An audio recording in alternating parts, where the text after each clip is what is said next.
나 같은 죄인 살리신.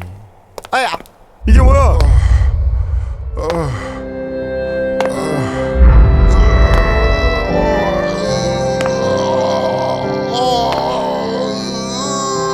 좁은 문으로 들어왔습니까? 좁은 문으로 들어온 사람은 좁은 길 걸어가야 합니다. 그러나 들어와 놓고는 겁이 나서 걸어가기를 싫어해요. 그리고는 넓은 길을 기웃기웃거리면서 그래서 적당히 교회만 드나드는 분들이 계세요.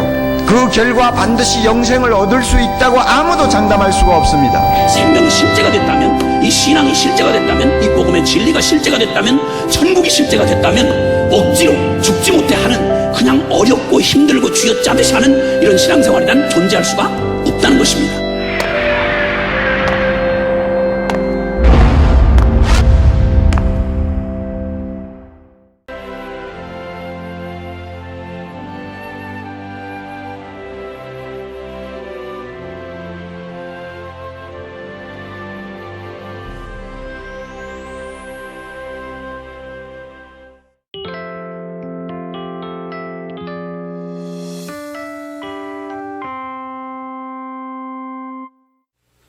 성경은 우리에게 물에 관하여 참 많은 말씀을 합니다. 창세기를 보면 하나님께서 천지를 창조하실 때에 수면 위에 하나님의 영이 운행했다고 말씀하고 있습니다. 이 물 위에 하나님의 영이 운행하셨다. 마치 아이가 출산하게 될 때에 어머니의 그 배 위에, 그 임신한 어머니의 그 배 위에 물이 출렁이는 것 아닙니까? 이 아이 있는 태아 위에 주의 영이 임할 때에 이 아이가 태어나는 것처럼 모든 창조에는 물이 있고 하나님의 영이 있는 것입니다. 그런데 신약 성경을 보면 놀라운 창조의 이야기를 담고 있습니다. 그것은 바로 예수 그리스도께서 이 땅에 태어나셔서 요단강에서 세례 받으실 때에, 그가 물 안에 들어가실 때에, 그가 물 안에 들어가시고 물 밖으로 나올 때에 성령 하나님께서 그 위에 임하셨다는 것입니다. 비둘기 같은 성령이 그에게 임하시며 새로운 창조의 역사가 벌어지게 된 것입니다. 우리는 어머니 뱃속에 들어가서 한 번 태어나고 또한 한 번 죽는 인생입니다. 하지만 성경은 우리에게 증언합니다. 한 번 태어나고 한 번 죽는 것이 아니라 우리가 예수를 주로 믿을 때에, 우리도 그와 더불어 세례받을 때에, 그와 더불어 그 창조의 물을 지나가고 성령이 그에게 임할 때에 우리가 born again, 거듭나게 되고 다시 태어난다는 것입니다. 우리는 모두 세례받고 거듭난 사람들입니다. 세례의 물을 지나고 새로운 생명을 누리게 된 사람입니다. 예수님께서 세례 받으실 때 하늘에서 음성이 들려왔습니다. 너는 내 사랑하는 아들이요 내가 너를 기뻐하노라. 예수님은 3년 공생애를 사시면서 그 음성을 믿고 살았어요. 때때로 사람들이 너가 무슨 하나님의 아들이냐, 너가 무슨 하나님의 종이냐라고 말할 때 예수 그리스도는 그래 나는 하나님의 아들이야, 이 음성을 붙잡고 살았던 것입니다. 그의 음성을 기억하며 그의 세례를 기억하며 사셨던 거예요. 그래 나는 세례받은 사람이야, 나는 하나님의 사람이야, 끊임없이 그 하나님의 물을 기억하면서 우리 주님도 살아가셨던 것입니다. 그렇습니다. 우리가 새로 태어난다는 의미는 바로 세례를 받았다는 의미이고, 또한 우리의 삶 속에서 끊임없이 나 스스로에게 말하는 거예요. 나는 하나님의 사랑받는 아들이다, 나는 하나님의 사랑받는 딸이다. 우리가 들었던 그 음성이 우리를 고치며 우리를 살게 하는 것입니다. 하지만 우리의 인생이 어떻던가요? 우리가 세례를 받았지만 우리가 살아가는 세상은 어떻던가요? 주일날 예배 가운데 우리가 하나님의 은총을 입고 은혜에 비해 젖을 수 있지만 여러분, 세상은 너무나 건조하지 않습니까? 문 밖에 나가면 금세 우리의 젖은 옷이 말라버리지 않습니까? 은혜가 사라지게 되고 우리는 메마른 땅을 살아가는 것이 현실이 아닙니까? 여러분, 종교개혁을 했던 마틴 루터는 그가 종교를 개혁을 하면서 그렇게 어려움과 고난과 싸울 때마다 그는 스스로에게 물을 끼얹었다고 합니다. 물을 끼얹으면서 이렇게 말했대요. But I am baptized. 하지만 나는 세례받았다. 나는 세례받은 사람이다. 마틴 루터에게 중요했다는 것은 바로 내가 세례받았다는 이 사실, 내가 다시 태어났다는 이 사실이 중요했다는 것입니다. 사랑하는 성도 여러분, 때때로 여러분의 삶에도 건조한 바람이 불어올 것입니다. 어쩌면 지금 여러분의 삶의 자리에서 너무나 메마른 바람이 불어올 수 모르겠습니다. 그때마다 여러분 어떻게 하셔야 합니까? 한번 은혜 받은 걸로 되겠습니까? 안 됩니다. 여러분도 스스로 물을 뿌리며 나는 세례받은 사람이다. 세상이 나를 메마르게 할 때 나는 세례받은 사람이고 하나님께서 나에게 사랑하는 아들이다 딸이다 말씀하셨다. 이렇게 선포하셔야 되는 것입니다. 이렇게 선포할 때 여러분은 다시 젖게 되는 거예요. 메마른 세상 속에서 다시 젖는 그리스도인이 되는 것입니다. 우리 옆에 있는 분들에게 서로 축복하기를 바랍니다. 남자분에게는 당신 하나님의 사랑받는 아들입니다. 자매분에게는 당신은 하나님의 사랑받는 딸입니다 하고 축복할 수 있기를 바랍니다. 서로 인사하도록 하겠습니다. 당신은 하나님의 사랑받는 아들입니다.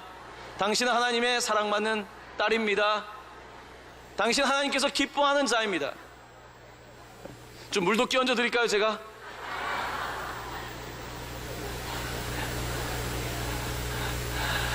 여러분, 요즘 물 끼얹기 얼마나 좋습니까? 샤워할 때 기억하십시오. 그날 하루가 힘들었다면, 그날 하루의 삶이 나에게 고난이 되었다고 할지라도 그 샤워기 아래 들어가 주님 나는 세례받은 사람입니다. 누구도 나를 흔들 수 없습니다. 나는 구원받은 사람입니다. 나는 하나님께서 기뻐하는 자입니다. 이것이 우리가 가지고 있는 정체성이라고 하는 것입니다. 초대교회는 교회에 들어온 입구에 이 세례반을 두었다고 합니다. 우리는 오늘 세례반이 이 위에 있는데 여러분 가톨릭 교회에 가도 세례반이 그 성당 입구에 있는 것을 보게 됩니다. 무슨 뜻인지 아십니까? 메마른 세상 속에서 교회로 들어올 때에 우리는 물을 바라보며 기억하는 것입니다. 어떨 때는 물에다가 손을 넣고 스스로 성호를 그리는 거죠. 그러면서 스스로에게 말하는 것입니다. 나는 세례받은 사람이다. 이 메마른 세상 속에서 누구도 나를 메마르게 할 수 없다. 이렇게 선포하며 거룩한 성전 안으로 들어오는 것입니다. 바로 이것이 우리가 받은 세례이며 우리는 끊임없이 세례를 기억하며 젖은 그리스도인이 되어야 되는 것입니다. 저는 오늘 본문을 통하여 이 놀라운 젖은 그리스도인의 삶에 관하여 말씀을 드리려고 하는 것입니다. 특별히 오늘 본문은 이스라엘 백성이 홍해를 지나 광야를 지날 때 그들의 삶과 세례를 받고 그리스도인으로 살아가는 고린도 교회 성도들의 삶을 비교하고 있습니다. 고린도서 10장 1절은 이렇게 시작합니다. 저와 함께 한 목소리로 봉독하기를 원합니다. 형제들아, 나는 너희가 알지 못하기를 원하지 아니하노니 우리 조상들이 다 구름 아래에 있고 바다 가운데로 지나며.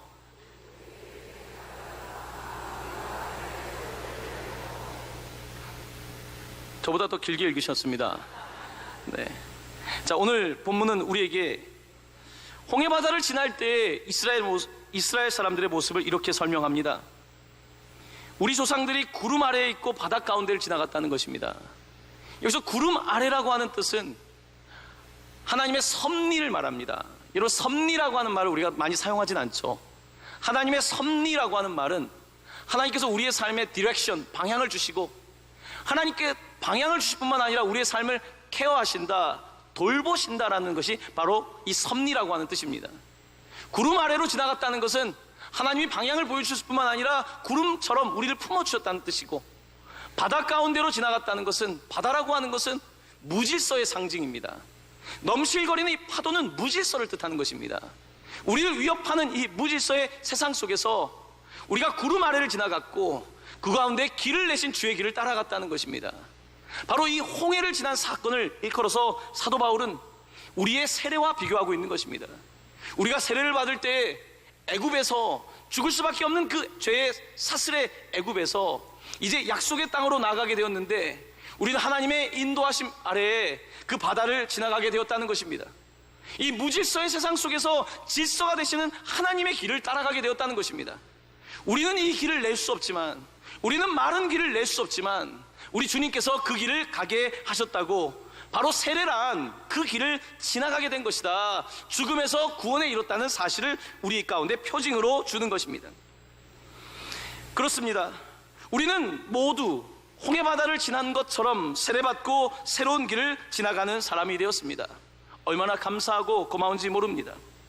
특별히 지난 주일 세례 예식을 하면서 많은 성도님들의 스토리를 들으며 저는 정말로 세례받는 의미가 죽었다 살아난다는 의미를 정말 다시 한번 깨닫게 되었습니다.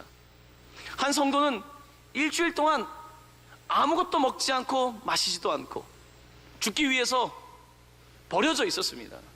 119에 전화를 받고 그리고 구조가 되어서 복음을 듣게 되고 세례를 받게 된 분이 있습니다. 그분에게 세례는 그냥 세례가 아니에요. 정말로 건널 수 없는 강을 건넌 것입니다. 어떤 성도는 신앙촌에서 세례를 받고 다시 수십 년이 지나고 세례를 받게 된 거예요. 그날 믿지 않는 자녀들 포함해서 12명의 식구들이 오게 된 거예요. 왜냐하면 어머니가 세례받는 장면을 보기 위해서. 이 성도는 죽음의 강을 지난 것입니다. 어떤 성도는 수차례 수술을 하고 싸우고 자기 자신과 그 삶을 살아가면서 세례를 받고 정말로 하나님께 감사하며 이제 그 강을 지났다라고 확신하며 세례를 받게 된 성도가 있었습니다. 이런저런 사람들의 이야기를 들으며 세례라고 하는 것이 그냥 물을 뿌리는 예식이 아니라 정말로 그들이 이 죽음의 강을 건넜다는 것을 제가 눈으로 보고 확인하며 세례를 줄 때에 저에게도 놀라운 감격이 있었습니다. 사랑하는 성도 여러분, 우리는 날마다 기억해야 합니다. 우리는 과거에 죄인이었다는 사실을, 우리는 죽을 수밖에 없었다는 사실을. 하지만 이제 우리는 영생을 얻게 된 것입니다. 바로 이것이 그리스도인, 젖은 그리스도인의 삶인 것입니다. 하나님께 감사하지 않을 수 없는 것입니다. 하지만 여러분, 홍해를 건넜다고 해서 어떻던가요? 홍해를 건너면 바로 파라다이스가 열립니까? 약속의 땅이 주어진 것입니까? 아닙니다. 이스라엘 백성들은 이 홍해를 건넌 다음에 광야를 만나게 됩니다. 여러분, 광야, 이 사람들은 한 번도 안 가본 길이에요. 내가 세례를 받고 처음 가는 길을 가게 되는 거예요. 세례 받았다고 달라졌던가요? 여기 세례 받으신 분들 일주일이 뭐가 다르던가요? 삶의 현실은 동일합니다. 우리에게 광야가 있습니다. 하지만 내가 기억해야 되는 거예요. 나는 세례 받은 사람이다. 홍해를 건너왔다. 내가 하나님을 믿을 수 없을 때마다 홍해를 기억해야 되는 거예요. 그래, 나는 홍해를 건넜지, 나는 구원 받았지. 이것이 신앙생활인 것입니다. 이스라엘 백성은 이 홍해를 지나고 나서 걱정을 두 가지를 했습니다. 두 가지 걱정은 무엇이었냐면 무엇을 마실까, 무엇을 먹을까였습니다. 홍해를 건넌 이후에 3일이 지났을 때입니다. 이들이 마라라고 하는 곳에 도착했을 때 그들은 불평을 했습니다. 마실 물이 없었던 거예요. 그런데 물을 찾았는데 마라라고 하는 뜻은 쓰다는 뜻입니다. 물이 썼어요. 쓴 물을 보면서 그들이 하나님께 너무나 원망할 때에 하나님께서 그때 말씀하십니다. 저기에 있는 나무 하나를 베어다가 물에 던져라. 그러자 이 쓴 물이 단물이 되었습니다. 그 이야기는 우리에게 그 나무, 십자가 나무에 관하여 말씀하고 있는 것입니다. 우리가 구원받아서 광야로 넘어갈 때에, 우리의 인생이 쓰디쓴 인생이 될 때에, 그때 한 그루의 나무 십자가를 붙잡고 그 나무를 우리의 쓴 삶에 던질 때에 우리의 삶이 단물로 바뀐다는 거죠. 여러분, 광야의 인생, 이것은 우리에게 하나님 나라 약속의 땅까지 갈까지 계속해서 있는 것입니다. 그때마다 우리는 바로 우리를 마시게 하시는 주님을 붙잡아야 되는 것입니다. 이들은 이제 마라를 지나서 물샘 12를 지나서 또 먼 거리를 가게 됩니다. 이제 그때는 사람들이 또 불평을 하기 시작해요. 먹을 거, 무엇을 먹을까에 대한 걱정입니다. 사람들이 말합니다. 그 당시 애굽에 있을 때는 고기 가마가 있었다는 거예요. 매일 고기를 먹지 못했겠지만 명절에는 그래도 고기를 실컷 먹었을 것이고 먹는 것 때문에 걱정하진 않았는데 사람들이 먹을 것 때문에 걱정합니다. 그때 하나님께서 어떻게 하십니까? 시나이 반도에 계절풍이 불게 하시고 철새인 이 메추라기 종류가 그 땅의 지면 위에 수없이 앉게 하시고 저녁에는 이 메추라기를 먹게 하셨고 아침이 되면 이슬이 맺히고 이슬이 거칠 때에 가시 같은 이 식물이 있는데 그걸 가지고 이제 음식을 만들어 먹지 않았습니까? 그게 만나입니다. 저녁에는 메추라기를, 아침에는 만나를 먹여주시는 주님을 만나게 된 것입니다. 여러분, 우리가 이제 홍해를 건너고 무엇을 먹을까, 무엇을 입을까, 무엇을 마실까 여전히 걱정할 수 있습니다. 하지만 우리는 반드시 믿어야 합니다. 우리 주님께서 마시게 하시고 먹게 하신다는 사실입니다. 마태복음 6장 32절은 이렇게 말씀하고 있습니다. 저와 함께 한 목소리로 봉독하기를 원합니다. 그러므로 염려하여 이르기를 무엇을 먹을까, 무엇을 마실까, 무엇을 입을까 하지 마라. 이는 다 이방인들이 구하는 것이라. 너희 하늘 아버지께서 이 모든 것이 너희에게 있어야 할 줄을 아시느니라. 아멘. 아멘. 그렇습니다. 무엇을 먹을까, 무엇을 마실까, 이 걱정은 이방인들이 하는 것입니다. 이방인은 영어로 에일리언이라고 합니다. 에일리언. 외계인들 에일리언이라고 그러죠. 에일리언은 뭡니까? 우리가 무관한 사람들을 일컬어서 외계인이라고 말하고 이방인이라고 말하는 것입니다. 하나님에게 이방인은 누구입니까? 하나님과 무관한 사람입니다. 하나님과 무관한 사람은 무엇을 먹을까, 무엇을 마실까, 여 걱정만 하고 산다는 거예요. 하지만 하나님과 관계가 있는 사람은, 이제 세례의 강을 지난 사람은 바로 하나님께서 마시게 하시고 먹게 한다는 사실을 믿고 따라가야 되는 것입니다. 그러므로 오늘 본문은 우리에게 세례를 지났을 뿐만 아니라 본문은 이렇게 말합니다.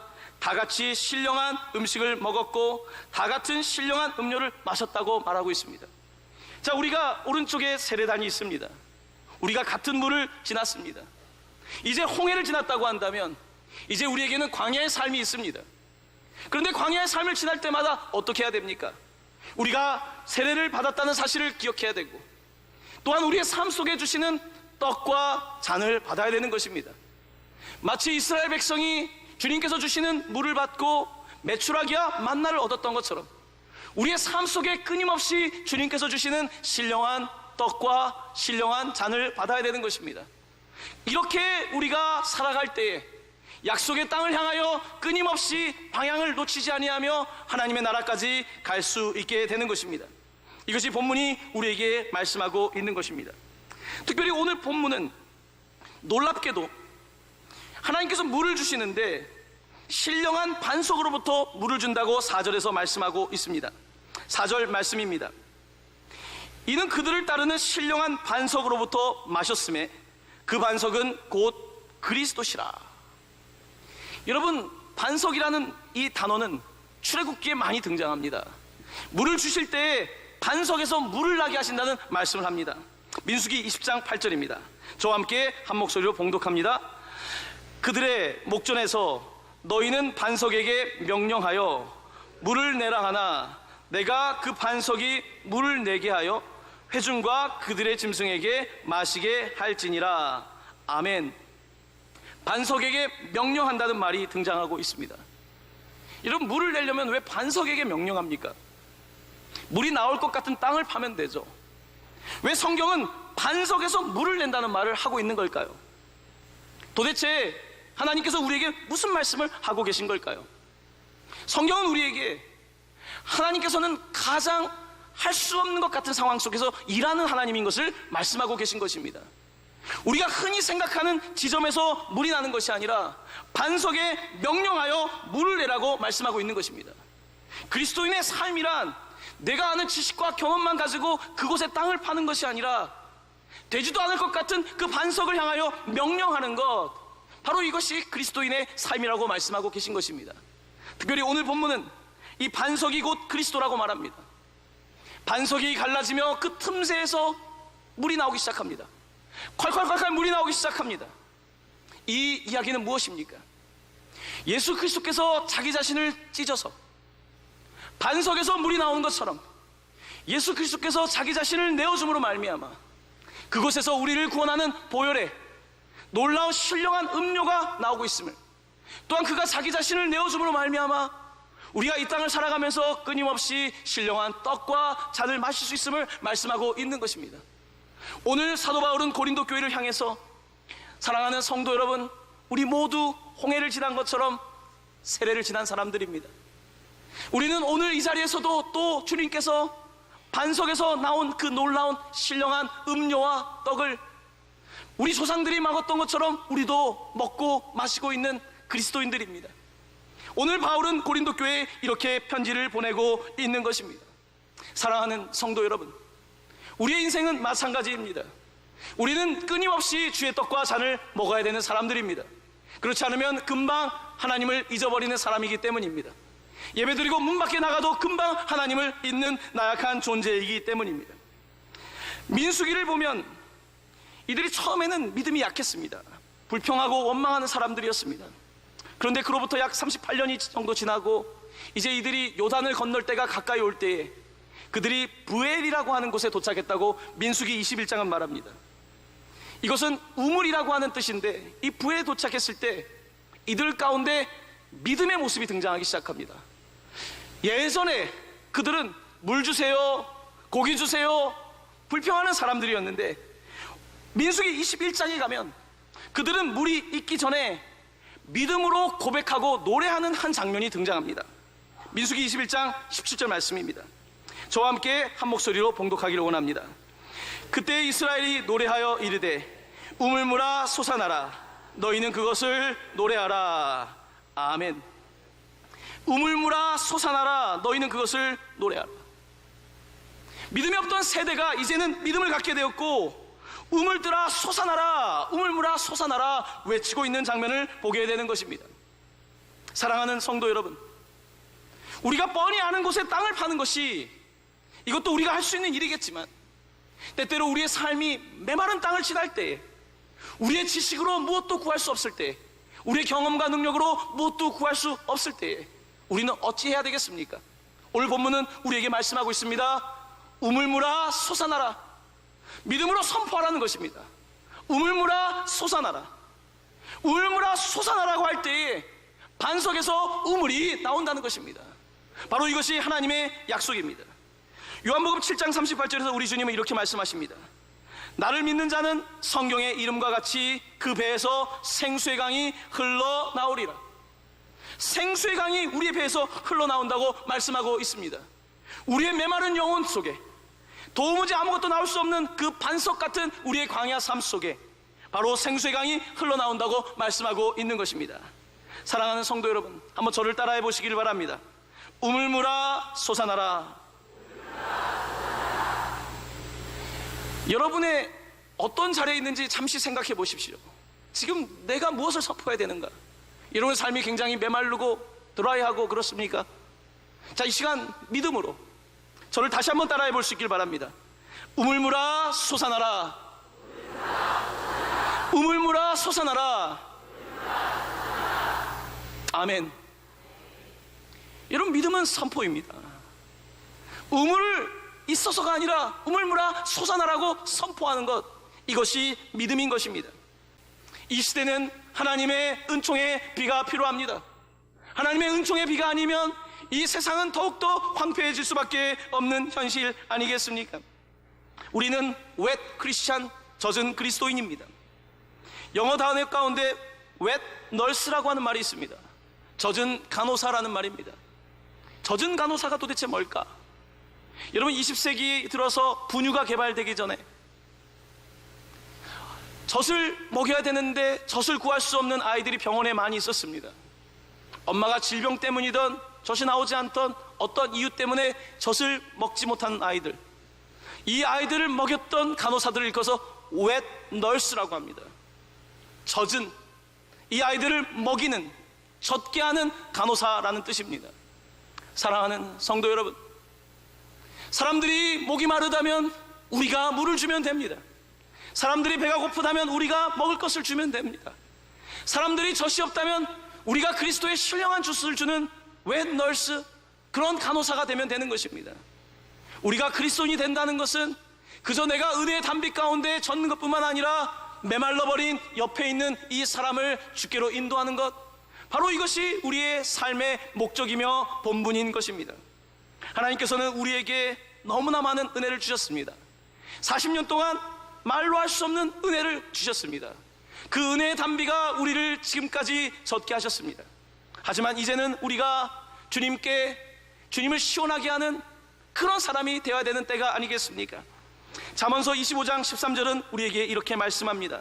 저와 함께 한 목소리로 봉독합니다. 충성된 사자는 그를 보낸 이에게 마치 추수하는 날에 얼음 냉수 같아서 능히 그 주인의 마음을 시원하게 하느니라. 아멘. 사랑하는 성도 여러분, 저는 부천 동강교회가 하나님의 마음을 시원하게 하는 얼음 냉수 같은 그런 교회 되기를 바랍니다. 우리가 이 세상 가운데 정말 우물이 되어서 누구든지 이곳에 와서 이번에 세례받으며 건널 수 없는 강을 건넜던 것처럼 부천 동강교회 해마다 죽음에서 생명으로 세례를 받고 그곳을 지나가고 광야를 지나갈 때 성도들이 함께 나누는 떡과 잔을 통하여 끊임없이 약속의 땅을 향하여 나아가는 그런 위대한 공동체, 위대한 교회, 한몸 되는 이런 역사가 부천동광교회의 또 다른 40년을 향하여 나타날 수 있기를 간절히 축원합니다. 여러분의 삶이 젖은 은총 가운데 있기를 다시 한번 예수 그리스도의 이름으로 간절히 축원합니다. 아멘.